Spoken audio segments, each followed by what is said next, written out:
Go for the hat trick! That's it, mate. I'm happy. Well, I need to watch more soccer. Yes, so we've been enjoying ourselves with the Nintendo Direct, the partner showcase. I don't know, there's a lot of just remakes of older games. Some of them I think, yeah, alright, worth polishing up. Others, meh. And there's a few cute games that are coming out. So you think wow me. Nothing so far has really got me excited beyond the game that I'm personally invested in. So, come on Nintendo, you're breaking consoles.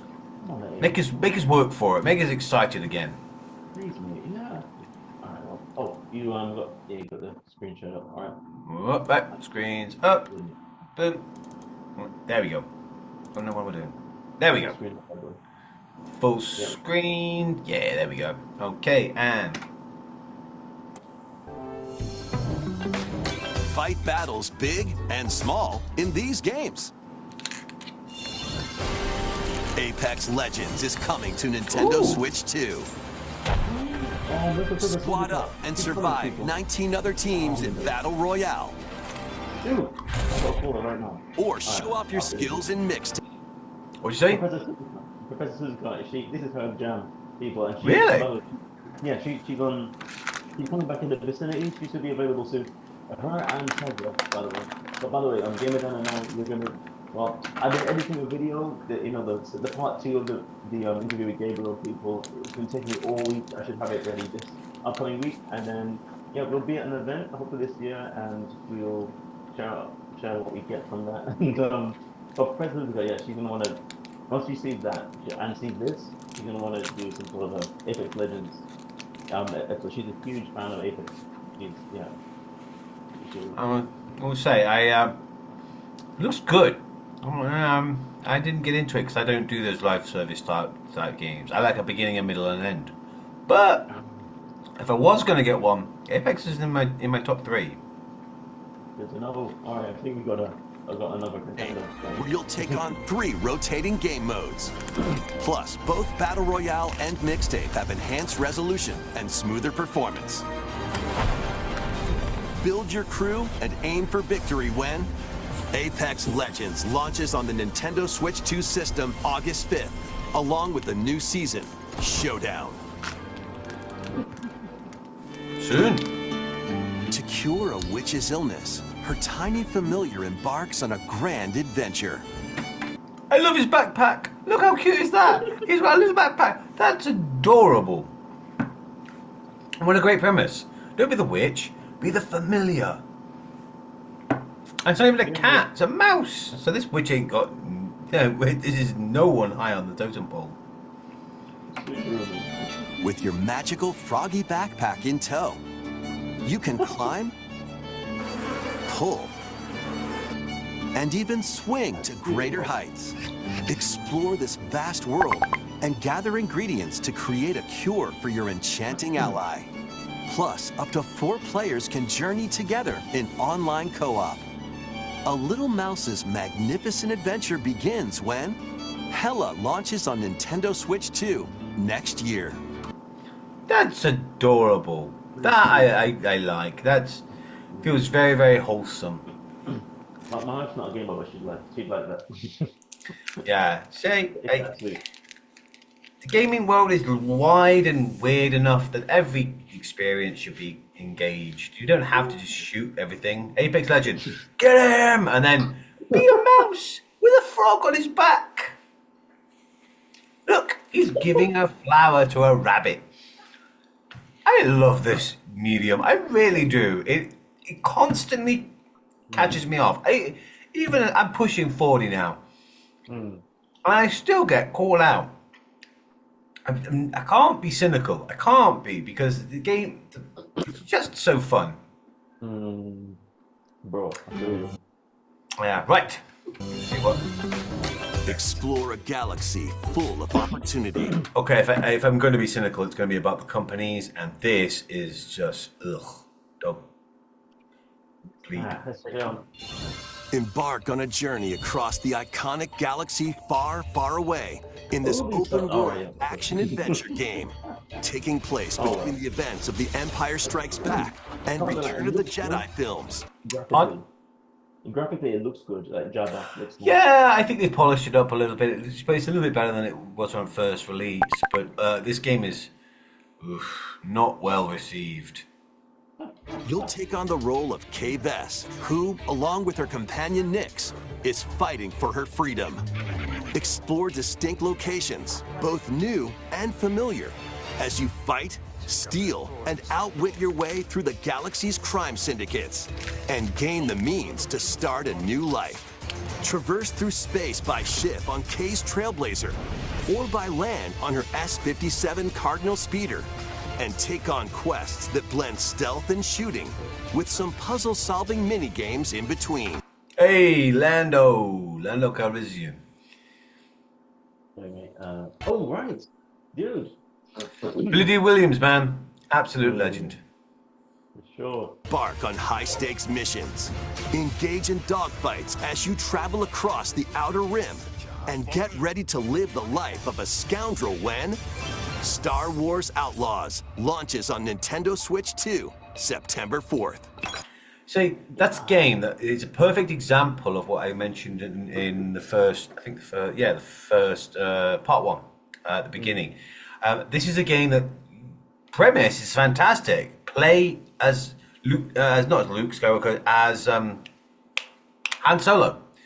Be the scoundrel, be the villain. You know, you're an out-and-about outlaw.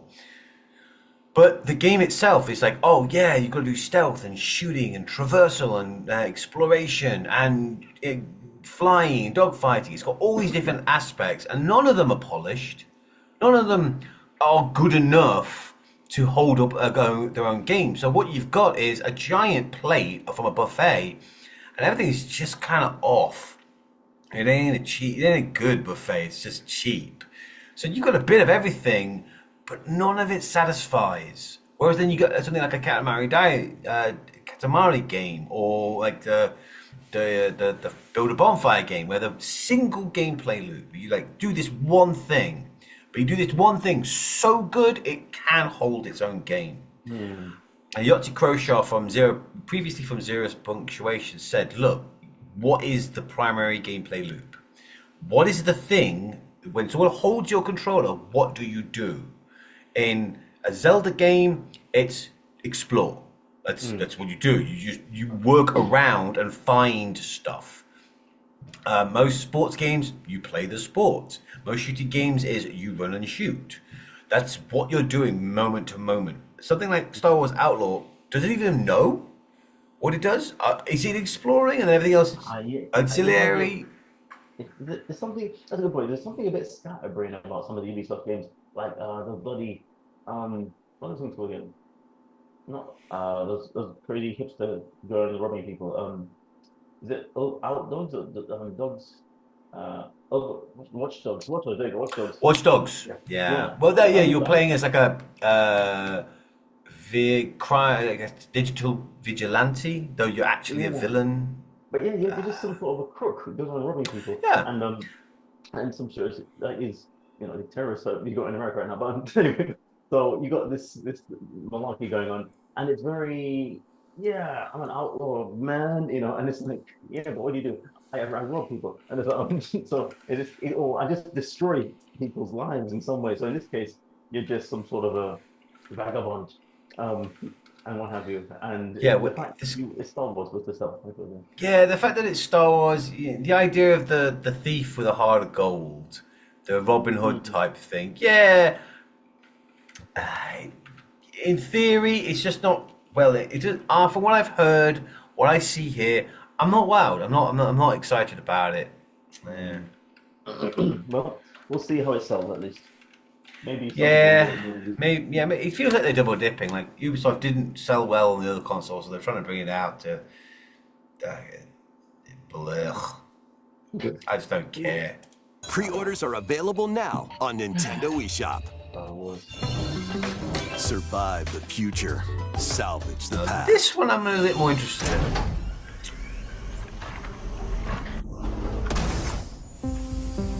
As an agent of a secret collective, you'll travel between a future plagued by anomalies and a past on the verge of collapse to uncover the mysteries of this world.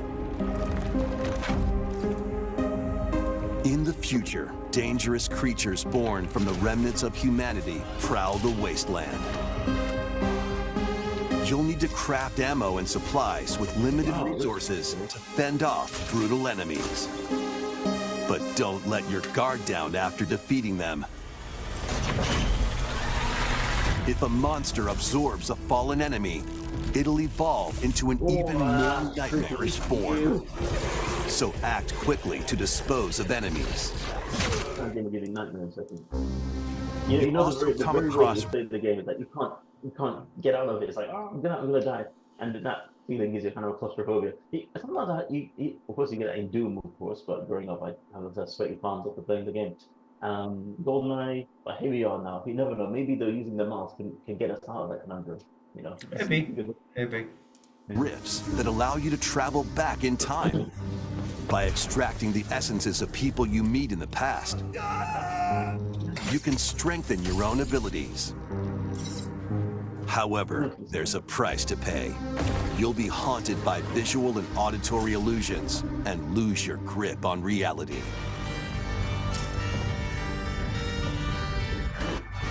What caused the world to collapse? And what is the true mission you've been tasked with? Chronos: The New Dawn launches on Nintendo Switch 2, September 5th. Now that is a game worth talking about. sure. I mean, it's got elements of Dead Space, so you're going around a claustrophobic environment with monsters that can bring themselves back. And the fact that even if you kill an enemy, you have to dispose of the body. I always think that's a really good mechanic in claustrophobic Resident Evil style games, because the first game I ever played with that mechanic was the remake of Resident Evil on the GameCube. If you killed a zombie, the zombie was dead, but the corpse didn't disappear. It stayed where it landed, and you had to run and get a tank of gas, well, what they call gas, well, we call petrol, a fuel, douse the body and burn it. Because after a period of time, the zombie would reanimate itself as an enhanced version. So you were constantly like, do I kill you? Because I've gone a bit of a way before. It's been a while since I found any fuel. If I kill you, you're going to come back stronger. I might just avoid you and then just kind of manage what your experience within it. And then, of course, you've got the risk reward function done with upgrading your weapons. You can go back in time, kill the people in the past to gather resources to strengthen yourself. But by doing so, you create hallucinations and you create problems in your present. Is it worth it? Is it worth struggling struggling against the game in order to have a better weapon? It's funny what you're telling me, mate. With the what is the core premise? Or the core function. The idea. What I love about this game is that excuse me, a bit like Abe's Exodus or Abe's Odyssey, if you will, the originals. The aim, of course, is just to free your captured abductors, sending them out of the slave factory. Sure. Yeah, and here. Well. And yeah, exactly. And then you have the whole feature, which is being almost like a twist on the Lemmings game. Yeah, yeah. And in which case, you don't just tell people to walk this way, because the Lemmings always just keep following until they walk off a cliff. But you get to guide them this way. You stand here, you work that level, you do this. And here, Cronus is playing on a feature that a lot of people forget about in games. That when people die, their bodies they're still there. You think that you can just kill them and walk about your business. But you not only do you have to think about how to dispose of the body, you have to think about the economics of it. I have a canister of gasoline here. What am I going to do with this? Am I going to use this for throwing myself in the game, or am I going to deal with health? Am I going to have health to pay if I excuse me, just let it out now to dispose of you? But try and get through the rest of the game without like I say no. And it's yeah. I mean, I really hope Gabriel's game that now you'll see when I got the edit coming, people. I hope it's got something of this. There's something to be said about a game that makes a whole premise based on exploring and trope take it for granted, if you will. Just like leave the body, just move on. But no. Yeah. There's something in the real world that you have to think about, which is the economics of it and everything. I don't know if this is coming out on other platforms. I hope it does. But yeah, I am interested. I saw a trailer for this on Reddit not long ago, and I was like, "Ooh, what's this?" And then now, longer, much more fleshed out. It does feel like a survival horror game. Like at its core, this is a Dead Space, Resident Evil game. But there's enough here to really kind of sink your teeth into it and to try and figure out the puzzle. That's a win for me. That's a W. I think that's one to keep an eye out for. And I trust Blooper Team. They're good. I like them. The dragons of the East and West clash. 極道の世界で竜と呼ばれる男は一匹でええんですわ。あんたもそう思いますやろ。Yakuza Kiwami 2 is brawling its way onto Nintendo Switch 2. Kamurocho, Tokyo, Sotenbori, Osaka, 2 prolific entertainment districts in Japan. Pardon? I'm most curious about this franchise, because when The Godfather was made, Marlon Brando he did this great interview where he said people walk up in the set with broken nose and say, "We don't want the word mafia mentioned," because the whole saying is there's nothing in the mafia will kill any asshole who says there is. And all of a sudden you got a game called Yakuza here. You got people who work in the Sega with fingers missing, because of the thing that you have to do. And I'm thinking that stuff's supposed to be like an urban legend, but if you got a game called Yakuza, I'm like, bloody hell. I mean, how involved are they in this thing? So Well, it's funny you mention that because Nintendo has some pretty shady, somewhat verified stories about working alongside disreputable individuals. But the Yakuza is more of a modern organization now. They have a head office. You can go and speak to them. You can make an appointment. They've got pretty decent business cards, I'm told. They've kind of gone legit, and they're more of a brand because they don't function the same way that they used to. They were a survival mechanism, born out of poverty and a oppressive system. They were like the gangs that bore mafia, the what's the Russian version? Spetsnaz. They were necessities. They were like gangs, militias to keep poor people and people who were doing disreputable things for survival and keeping them safe and organized. And now the Yakuza are more like business facilitators. Like they have access to a lot of people and they can help you get to the people you need to build your business for a cut. Which, to be fair, is kind of a thing that people do. And, any HOA is basically a tiny little mafia, minus the finger. Oh yeah. Yeah. Like wow, man. I didn't know about that. This legitimization of it. I hate that person. Because of all. But these games have kind of demystified. I wouldn't say demystified the Yakuza, but they've certainly put a very, very sanitized opinion on it. I probably think there's a lot of dirty stuff going off, but Yakuza are born of a country that does not rock the boat. Like the entire culture of Japan is keep up appearances, and the kids are taught from very young age. When you're at home, that's okay. You can tell me how you feel. You can be honest. But once you go outside, you have to put on the mask and you have to be nice to fit in. Because if you don't fit in, you won't survive. That's the whole thing. Yeah. Yeah. That's all the thing. People. I mean, that's why I taught a class yesterday. People. I was teaching these kids, and this boy, he's a bit of a troublemaker, but I can control him. I'm very good at dealing with kids. But his mother, at some point, had enough. He came in the class and just asked him up his head, and I was like, okay, let's keep moving. And I was like, I feel like the whole.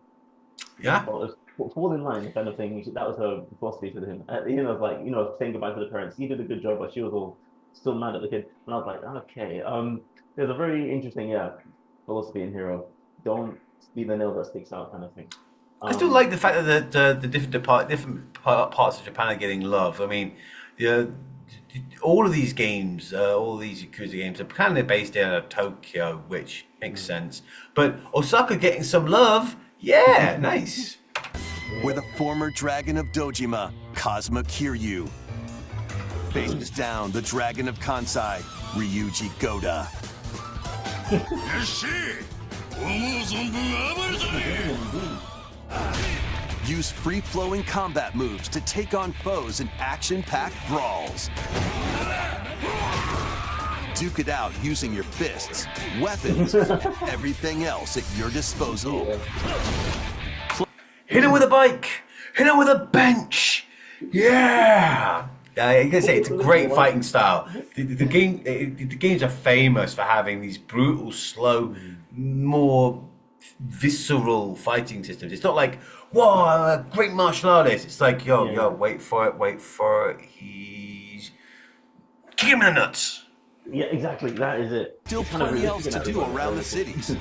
Enjoy darts, karaoke, and even golf. What is going on?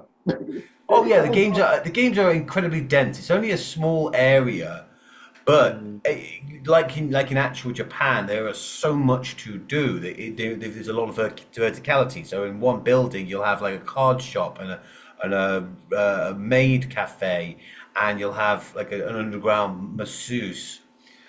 So yeah, pretty good. There's no shortage of things to do.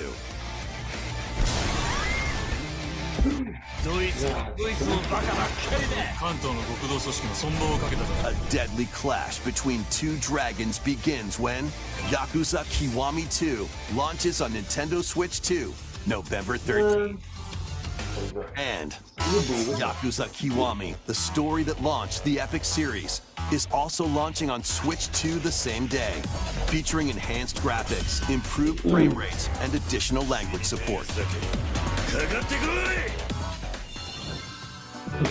There are plenty more games heading to Nintendo Switch and Nintendo Switch 2. Let's take a quick look. Rapid fire! Oh, nice. The Jet Set Radio.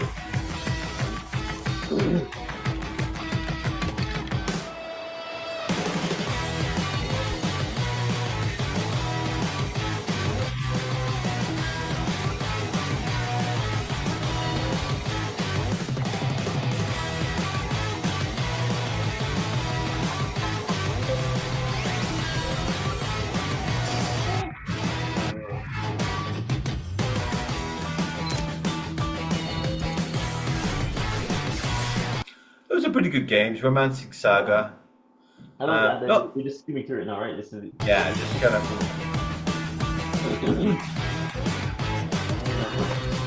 Yes, I want that. I like the demo.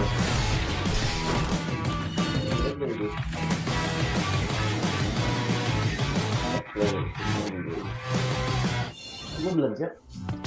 Before we go, Yeah, see the associated stuff. I loved Borderlands 1 and 2. Really, really enjoyed them. But the company's done some pretty unpleasant things. So I'm like, I haven't played the third one. I might play the fourth. I've heard some good things actually. So What's we've the got company two more called again? games to. pardon? What company made Borderlands again? Not Take Two. Oh, that's a good point. Borderlands video game. 2K. No, not 2K. Gearbox Software. Yeah, Gearbox Software's CEO is Randy Pitchford, and that man is a shit stain on society's underwear. He is an unpleasant man. What was his main claim to fame or infamy, I should say? He's just a consummate showman, constantly lying. He's a big fan of magic and like up close magic, and because he's constantly like just distracting people. Do you remember many years ago there was the alien colonial marines debacle, where Sega and Gearbox Software worked on a really, really well anticipated Aliens game, and it was absolute train wreck. It was a dud right from the beginning. Well, Gearbox blamed everyone. Just like, was like, oh yeah, they said to people, to the publishers' faces, like, oh, we're so enthusiastic, we so care about this, and no, they were just outsourcing every facet of it to other companies. So it was just this terrible mishmash of broken assets, and Randy Pitchford himself has a really unpleasant personality. He demands loyalty, though he's constantly backstabbing and lying about people. He bullies, actively bullies his own employees, and he's been doing. Hasn't been proven, but it has been proven been accepted in the eyes of the public. Just a lot of really nasty double dealings and unpleasant work. He's just this all round unpleasant individual, screwing over people who work hard for him for a better cut, but always blaming everyone else. Oh, it's them, it's them, it's them, it's them. You know. I mean, Borderlands, I still want to give it a go again, but I think the first one is great. Second one, fantastic. It's an order of magnitude better, but you know, it's just like the same thing but bigger and better, and it's really, really well done. And even the third and fourth, I have no doubt that they're great games. It's just death by association, unfortunately, when you get these unpleasant people and what they've done coming out in public. It's why I am iffy about buying Ubisoft games. There's a lot of I believe the online turn is grape at their company. So just moving along quickly, but yeah, you know, Ubisoft on that note, very predatory, and I don't mean the microtransactions. Oh yeah, I you know me, man. I'm all into that. Don't imagine it. Don't imagine it, man. Just right. Two last two games. Let's do that. Wraps up with the bow. To show you, please take a look.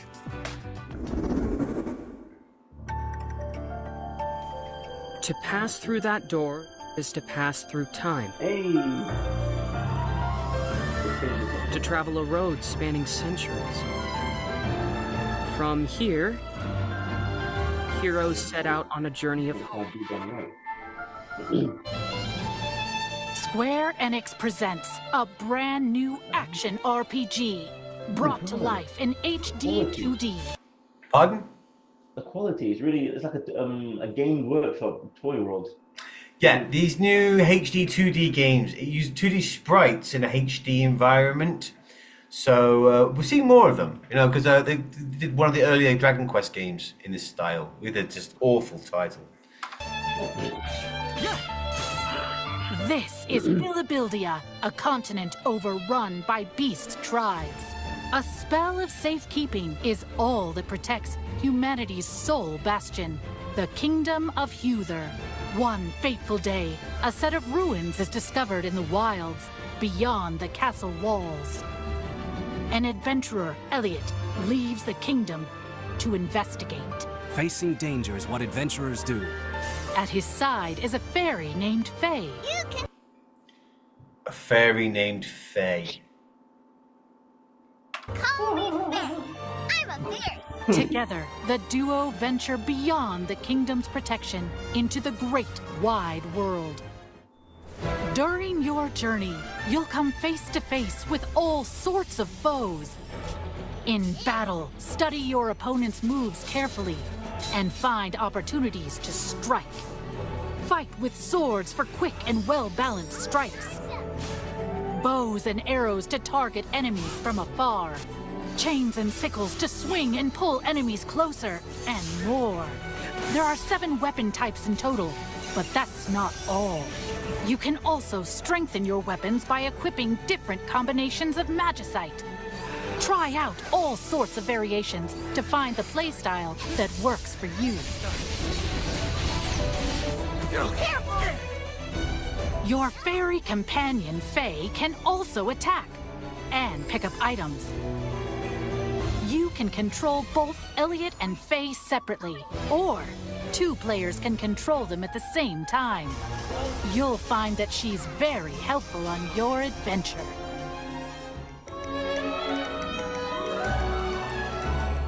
Join Elliot and Faye on a grand journey that, unknown to them, will span 1,000 years. The Adventures of Elliot, the Millennium Tales, launches on Nintendo Switch 2 next year. I kind of like that. I like the pixel art, but animated like a more modern game. Like there's a great shot quite early on when he's leaving, and as he walks, Named Faye. You can call me Blah, blah, Faye. blah, I'm a fairy. There, look at the wind rustling. I can see that that is like a pixelated leaf, but watch as it moves in the wind. Together, Just watch like the grass and greenery, the shrubbery.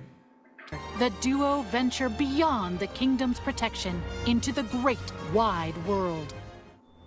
During your Watching this is kind of the leaves gently swaying in the wind. Like there's a modern like animatedness and native naturalness to the, but it all looks pixelated.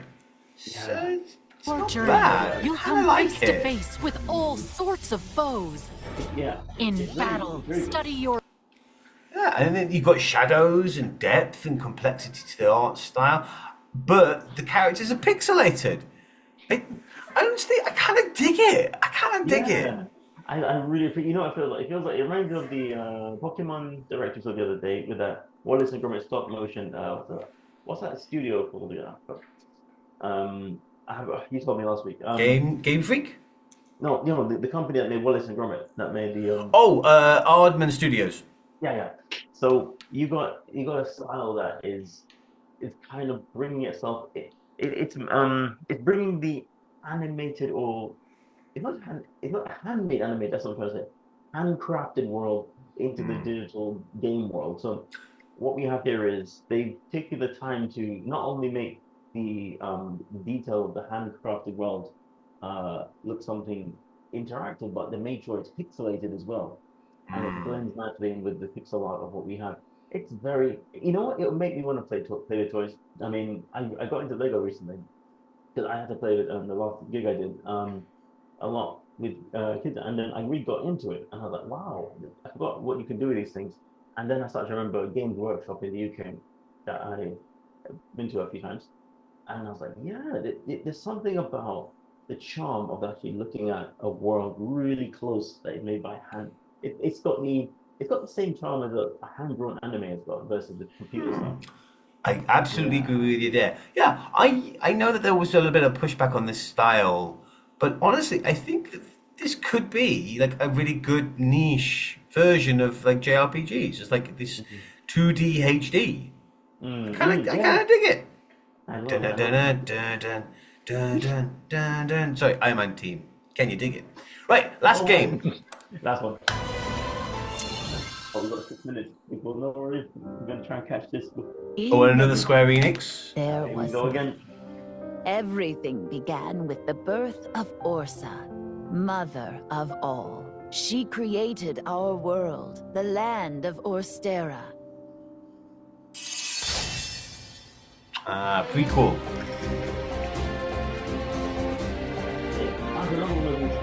Are you heading out on your journey? Yes, I suppose that.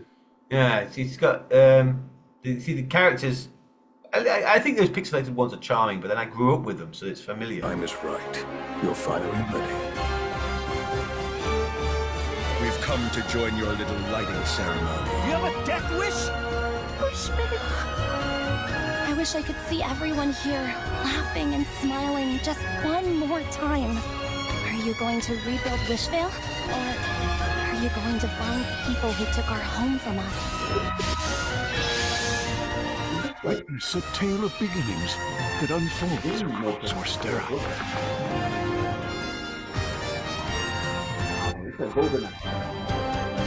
Pardon?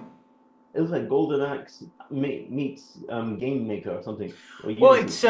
it's a third of the series. The Octopath Travelers had 1, 2 versions, and this looks like it's a prequel where you build the town that you live in, you live out and work out of in the other ones. Octopath Traveler 0 is available on December 4th, 2025. That's good. That's good. Yeah, I put a message in your line. Yeah, I saw. Did you see it? Yeah, I was saying that. Isn't it funny? Because Square Enix is well, yeah. I mean, if they got 2 games to close out the direct, maybe they're on the up and up. But what do you think? I don't know. People have been railing against Square Enix for a while because they've been making some questionable choices. No one can deny that they made some poor choices. They spent a lot of money building a live service based on the Final Fantasy IP,